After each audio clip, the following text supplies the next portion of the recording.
Well, we can only do it with confidence if internally we are personally convinced that the Christian message is defensible. That's why I would say, first of all, if you have any questions or doubts, don't run away from them.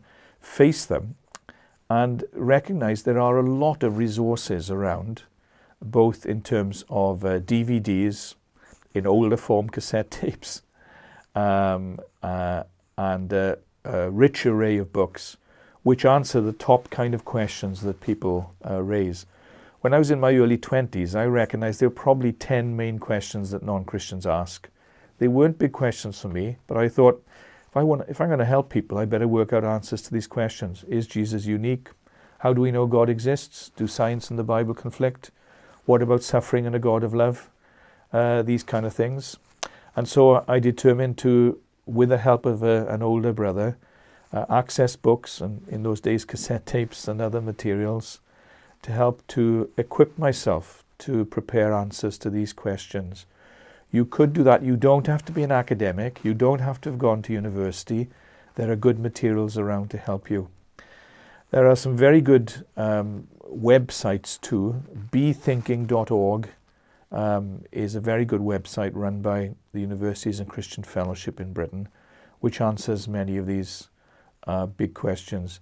So if we're going to be confident, if we're going to confidently share, we need to deepen our own sense of conviction and confidence that the gospel is defensible and true ourselves first.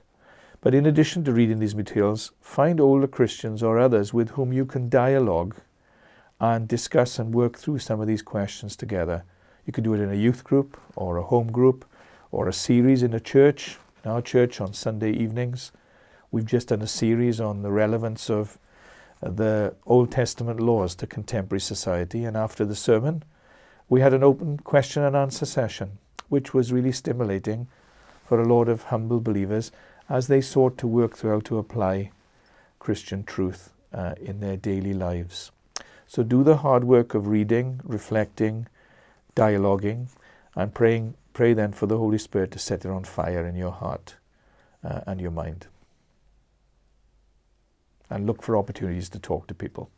Pray at the beginning of each day that God would lead you to the people in whose lives He's working.